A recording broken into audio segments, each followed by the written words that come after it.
नमस्कार विद्यार्थियों, मैं ईसाई का आचार्य हबीब खान। आज हम उस कहानी पर विचार करेंगे जो हिंदी साहित्य के इतिहास में मील का पत्थर समझी जाती है। उसने कहा था। हिंदी साहित्य में गुलेरी जी संपादक, निबंधकार और कहानीकार के रूप में जाने जाते हैं। साहित्य की अन्य विधाओं की तुलना में उन्हें कहानीकार के रूप में विशेष ख्याति प्राप्त है। गुलेरी जी की सर्वप्रथम कहानी सुखमय जीवन सन 1911 में भारत मित्र में प्रकाशित हुई। उनकी दूसरी कहानी बुद्धू का कांटा शक्तिधर गुलेरी द्वारा संपादित गुलेरी की अमर कहानियाँ पुस्तक में संग्रहित है। प्रस्तुत कहानी उसने कहा था सर्वप्रथम कब लिखी गई और कहाँ प्रकाशित हुई, इस संबंध में निश्चित रूप से कुछ नहीं कहा जा सकता, परंतु इतना अनुमान किया जाता है कि इनकी रचना काल 1911 से लगा के 1915 के बीच में हुई होगी। गुलेरी जी की तीसरी और अंतिम कहानी उसने कहा था जून सन 1915 की सरस्वती पत्रिका के अंक में छपी थी। उक्त तीनों कहानियों में गुलेरी जी की कहानी कला का क्रमिक विकास हुआ है और उसका पूर्ण उत्कर्ष उसने कहा था में देखा जा सकता है। केवल 3 कहानियों के माध्यम से गुलेरी जी हिंदी कहानी संसार में अमर हो गए। उनकी तीनों कहानियों के कथानक समाज के धरातल से चयन किए गए हैं और उनकी सामाजिक प्रेम और कर्तव्य का स्वर उसमें प्रधान रूप से दिखाई देता है। कहानीकार गुलेरी जी में मानव हृदय की सूक्ष्म विश्लेषण की बेजोड़ प्रतिभा है। मानव जीवन के प्रति उनके विचार बहुत स्पष्ट है। जीवन में आचार, व्यवहारिकता और संयम का ध्यान रखते हुए उनकी कहानियाँ श्रृंगारपूर्ण रोमांटिक वर्णन से अछूती नहीं है। अपनी अंतिम कहानी में उन्होंने विशुद्ध आदर्श प्रेम, त्याग, बलिदान और संयम का विशेष बल दिया है। हिंदी कहानी के उस शैशव काल में कहानी की इतनी समुचित और कलात्मक भाषा शैली और प्रभाव देना गुलेरी जी के कहानीकार व्यक्तित्व की अपूर्व क्षमता है। जिस समय प्रेमचंद और प्रसाद अपनी कहानी कला के आरंभिक काल में कहानी लिख रहे थे, उस समय गुलेरी जी ने इन कहानियों की सृष्टि में कहानी कला के क्षेत्र में आश्चर्य खड़ा कर दिया था। हम बात करेंगे उसके कथानक पर। उसने कहा था चंद्रधर शर्मा गुलेरी की एक उत्कृष्ट और मनोवैज्ञानिक कहानी है। कहानी का आरंभ एक बालक और बालिका के वार्तालाप को लेकर बहुत ही स्वाभाविक ढंग से प्रस्तुत हुआ है। बम्बू काट वालों के बीच से होकर एक लड़का और लड़की चौक की एक दुकान पर मिले। दोनों सिख थे। लड़के ने पूछा तेरा घर कहाँ? उसने कहा मगरे में। और तेरा? मांझे में। यहाँ कहाँ रहती है? अतर सिंह की बैठक में मेरे मामा होते हैं। मैं भी मामा के आया हूँ।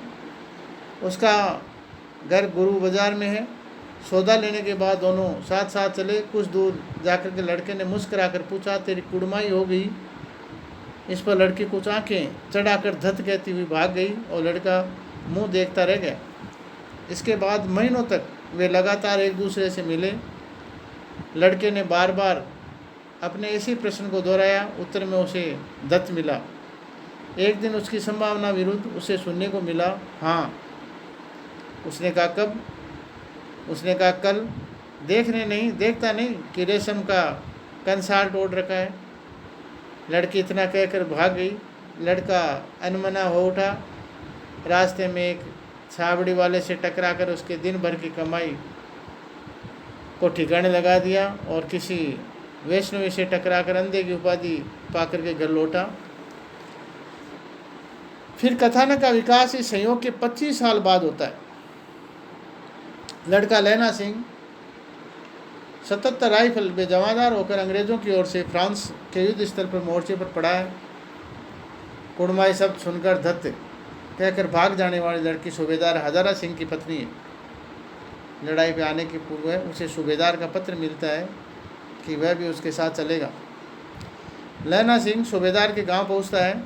बचपन का साथी सूबेदार ने आते उसे पहचान जाती है और जाते वक्त वह रोती हुई कहती है कि एक मेरा बेटा है, फौज में भर्ती हुए से 1 ही वर्ष हुआ है। उसके पीछे 4 हुए पर एक भी नहीं जिया। मेरे भाग की बात थी। तुम्हें याद है एक दिन तांगे वाले का घोड़ा दही वाले दुकान के पास बिगड़ गया था। तुमने उस दिन मेरे प्राण बचाए थे, वैसे इन दोनों के युद्ध में स्थल पर अब प्राण बचाना। मैं तुम्हारे आगे आंचल फैलाती हूँ, ऐसा सूबेदारनी ने नैना सिंह से कहा। लड़ाई के मैदान में हड्डियों को कंपा देने वाली लुधियाना से 10 गुना अधिक जाड़ा फ्रांस में पड़ता है। बीमार बोधा सिंह खाली बिस्कुटों से 3 दिन से अपने दोनों कंबल बिछाकर नैना सिंह के 2 कंबल और एक बर्क कोट ओढ़ कर सो रहा है। कंपनी छोड़ने पर एकमात्र गर्मी जर्सी भी उसे पहना देता है नैना सिंह। ऐसे जाड़े में अपनी परवाह न करके बोधा सिंह की यथाशक्ति व देखभाल करता है। जर्मन लेफ्टिनेंट के वेश में उन पर हमला हो जाता है।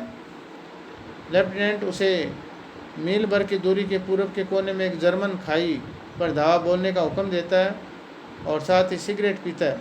पलक मारते लेना समझ जाता है कि वह कोई जर्मन अफसर है। सिगड़ी के प्रकाश से पहियों वाली कैदियों के जैसे कटे हुए बाल और संदेह उसका और भी बढ़ जाता है। लैना सिंह लपटन से कुछ बुद्धिमत्तापूर्वक बात करता है और बहादुरी के साथ विश्वास में परिणित हो जाता है। लैना सिंह चतुराई और उसका संदेह का कपाल क्रिया कर देता है। इतने में 70 जर्मन चिल्ला कर खाई पर आक्रमण कर देते हैं। लैना अकेले 70 का मुकाबला कर रहा था और एक एक कर को मार रहा था। वाह गुरु की फतेह के नारे सिख फौज वापस आ गई। एन मौके पर जर्मन के 2 चक्की पाटों के बीच में आ गए। 63 जर्मन खेत रहे और 15 सरदार भी मारे गए। लैना की बहादुरी और सूझबूझ से खाई की रक्षा हो पाई। सूबेदार के दाहिने कंधे पर गोली आर पार हो गई। लैना सिंह के पसली में भी एक गोली लगी। उसने उस घाव को खंदक की गिल्ली मिट्टी से भर लिया और सापा कमरबंद की तरह लपेट दिया। किसी को ये पता नहीं चले कि लैना को भी दूसरा भारी घाव हुआ है। थोड़ी देर में बीमार व्यक्तियों को ले जाने वाली गाड़ी आ गई। सूबेदार लैना सिंह की जान की पट्टी बंधवाना चाहता था, किंतु वह थोड़ा घाव का बहाना करके टाल देता और सूबेदार को बोधा सिंह और सूबेदारनी की सौगंध देकर गाड़ी में भेज देता है। बोधा सिंह की गाड़ी में लेटा देता और कहता है कि सुनिए, सूबेदारनी हीरा को चिट्ठी लिखे तो मेरा मत्था टेक लिख देना और जब घर जाओ तो कह देना कि मुझसे जो उन्होंने कहा था वो मैंने कर दिया। मृत्यु के कुछ समय उसकी स्मृति बहुत साफ हो जाती है। जन्म भर की घटनाएं एक एक सामने आती रहती है और चलचित्र की भांति मानस पटल पर फिर जाती है। कुड़माई वाला बचपन का दृश्य उसकी आंखों के समक्ष घूम जाता है। सूबेदार ने आंचल फैलाकर भीख मांगकर साफ दिखाई देती है कि वजीरा की गोद में पड़े पड़े वह अपना दम तोड़ देता है। इस प्रकार लैना सिंह ने अपना बलिदान कर उसने कहा था कि पूर्ति करता है। कथानक पर यदि हम विवेचन करें तो उसने कहा था कि संवेदना, प्रेम और कर्तव्य के उज्ज्वलतम और अन्यतम उदाहरण है। इसके कथानक आरंभ सहज, आकर्षक और कर्तव्य से होता है। आकर्षक धीरे धीरे पवित्र प्रेम में परिणित हो जाता है और कालांतर में संयोग का उदय होकर के एक बार लेकिन वहाँ वह विशुद्ध कर्तव्य बन जाता है और उसका चरम परिणति त्याग उत्सर्ग के सिंधु बिंदु पर होती है। एक उच्च कोटि की कहानी, सभी उपादान एक कहानी में विद्यमान है। प्रारंभ तो बहुत ही आकर्षक और सुहावना है। कहानी की आत्मा गंभीर और सरस है। लेखक का हास्य और व्यंग्यपूर्ण सरस, स्वस्थ और ताजगी प्रदान करने वाला है। चरित्र पर हम विचार करें तो मानवीय चरित्रों की अवतारणा और उसकी सहज व्यक्तित्व की प्रतिष्ठा का सुंदरतम उदाहरण है। उसने कहा था मैं सूबेदारनी और लैना सिंह के माध्यम से जहाँ एक और सच्चे प्रेम और उत्सर्ग की भावना दिखाई देती है, वहाँ दोनों आदर्श के यथार्थ मानवीय भावनाओं के आदि और अंत तक सुंदरतम विकास देखने को मिलता है। लैना सिंह के चरित्र का मुख्यतः 4 अध्याय है। पहला उसके चरित्र का कुमार स्वरूप हुआ अध्याय, जब वह 12 साल का है और अमृतसर में मामा के घर आया हुआ है। दही वाले से या सब्जी वाले से वहाँ से कैसे भी 8 साल की लड़की उसे मिल जाती है। उसे पूछता है कि कुड़माई हो गई, वो धत कह कर के भाग जाती है।